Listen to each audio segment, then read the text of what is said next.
secara fisik bukanlah Nabi Adam manusia pertama, ya. Secara fisik manusia pertama di muka bumi ini adalah Pithecanthropus erectus atau Banu Jad.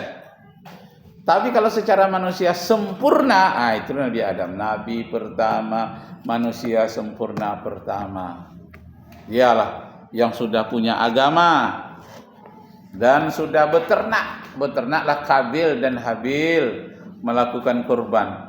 Ternyata kurban si Habil yang diterima oleh Allah, si Kabil tidak diterima. Nah, mulai dari dia rasa iri sebagaimana iblis iri kepada Nabi Adam. Seperti itulah iri dan dengkinya Kabil kepada si Habil. Jadi setan menghasut si Kabil. Jadi setan itu banyak menghasut manusia. Pertama Siti Hawa dihasutnya agar makan buah khuldi, tercampak dari surga. Setelah Nabi Hawa bertobat, dihapuskan dosanya, pindah iblis tadi ke anaknya si nama Kabil, dihasung oleh iblis, membunuh saja itu gara-gara perebutan wanita. Jelas banyak laki-laki di dunia ini hancur gara-gara berebut wanita. Berani dia membunuh adiknya sendiri. Dia yang cantik itu namanya Iklimah dengan Labuda. Jadi yang sama yang cantik, agak cantik sedikit si Iklimah, yang kurang namanya Labuda. Ya, yang si Kabil tadi mau menikah dengan Iklimah yang sama-sama lahir dengan dia, kena sepasang-sepasang. Aku Iklimah aja. Enggak boleh, sesama lahir. Harus kawin silang. Kamu si Labuda. Labuda ini dengan si silang pula di sini. Jadi silang-silang. Enggak mau dia sama Labuda, maunya Iklimah juga. Sedangkan Iklimah ini jelas pasangan dari Habil. Bil, kasihlah sama aku. Enggak boleh gitu aturan syariat. Waktu itu belum ada manusia lain. Maka boleh nikah satu ayah satu ibu tapi silang.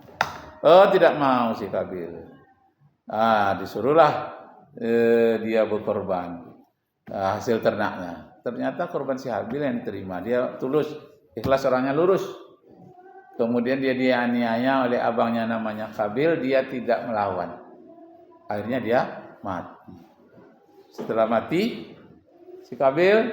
si Habil risau pula dia. Si Habil macam mana ini menyimpannya ini, tahu ayah kita nanti mau disimpan di mana, mau gendongnya enggak kuat.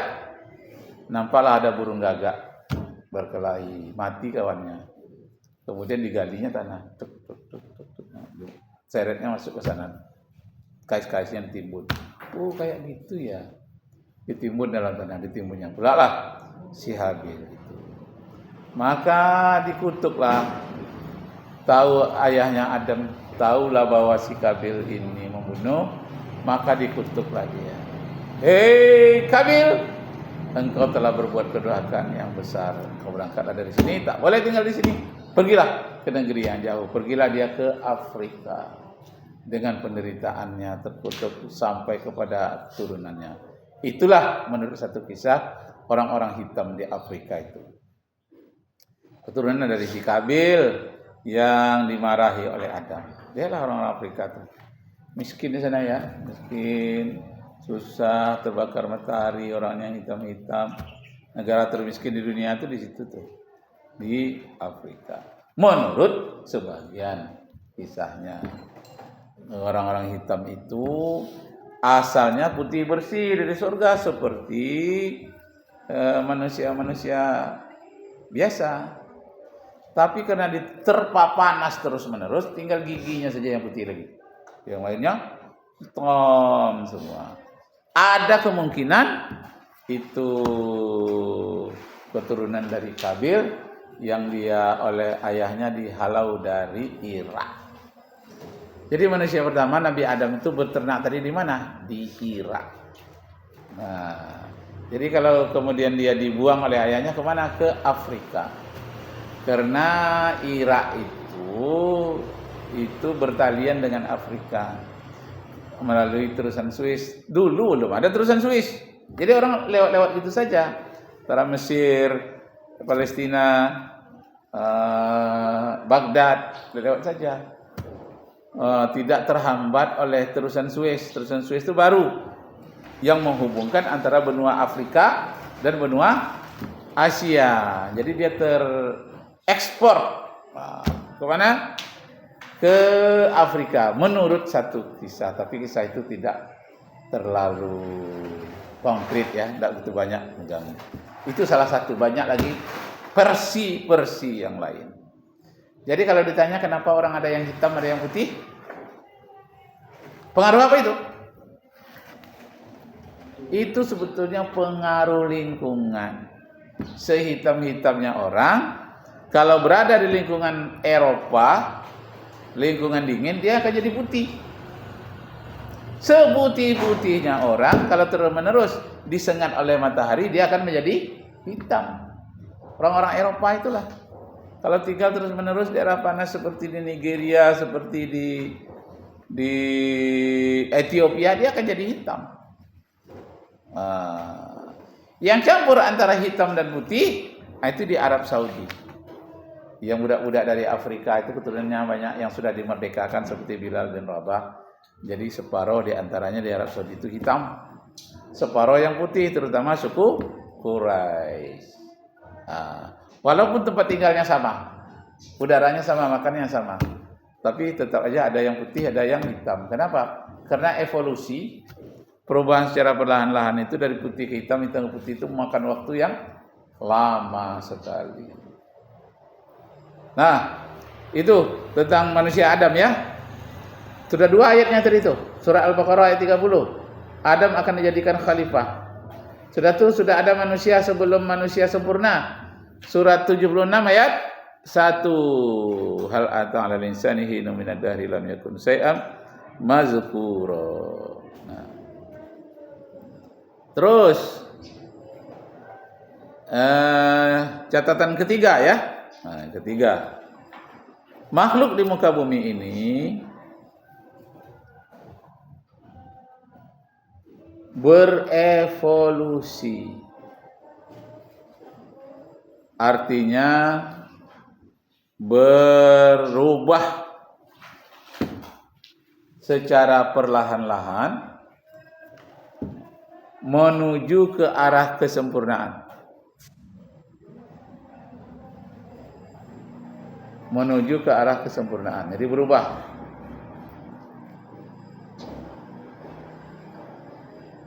Sesuai dengan kaidah yang menyatakan,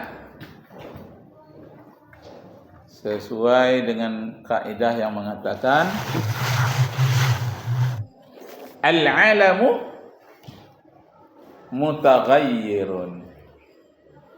Al-alamu mutaghayyirun. Artinya alam ini mengalami perubahan. Al-alamu mutaghayyirun. Alam ini mengadakan perubahan. Jadi alam itu berubah. Yang tidak berubah siapa? Sang pencipta alam. Tidak ada perubahan. Yang namanya alam berubah.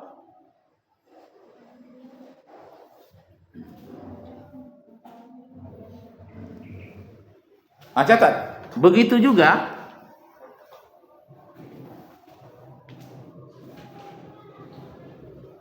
lempengan bumi. Begitu juga lempengan bumi, lautan dan gunung-gunung. Lautan dan gunung-gunung semuanya berubah dalam waktu yang lama.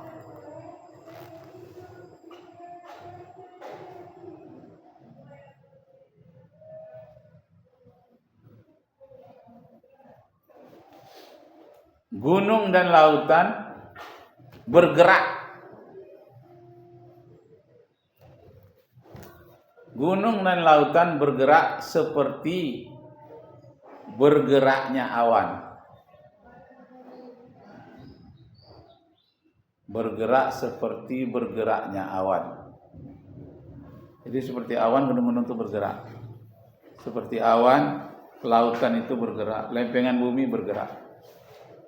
Bergeraknya ada yang saling mendekat, ada yang saling menjauh. Ya. Catat, berdasarkan Al-Quran, semuanya Al-Quran. Surat 27 ayat 88. Wa taral jibala tahsibuha jamidatan wa hiya tamurru marras sahab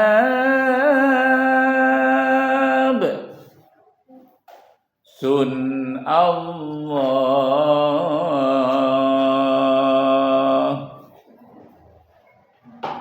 wa taral jibala tahsibuha jamidatan. Kamu menyangka gunung-gunung, lautan, rimba itu semuanya diam. Wahia tamurru, padahal semuanya itu bergerak. Marras sahab, seperti bergeraknya awan. Cuma bedanya awan bergerak dalam 1 jam itu bisa puluhan kilometer, bahkan ratusan kilometer dalam 1 jam. Sedangkan bergeraknya lautan, gunung-gunung dan lempengan bumi itu bergeraknya 2,5 cm per tahun. Nah, catatlah. Bergeraknya gunung-gunung dan lautan itu adalah 2 cm per tahun. Nah, kalau awan tadi bergerak puluhan kilometer per jam, sehingga nampak geraknya. Kalau bumi dengan gunung hanya 2,5 cm per tahun, tidak nampak geraknya. Tapi geraknya sudah jauh. Kenapa? Karena umur bumi kita sudah 5 miliar tahun. 5 miliar kali 2,5 cm. Udah berapa puluhan kilometer itu perjalanannya. Berdasarkan bergerak bumi itulah berpisahnya antara benua Amerika dan benua Afrika. Berpisahnya antara benua Asia dan benua Australia. Sekarang malah makin mendekat katanya. Asia dengan Australia mendekat.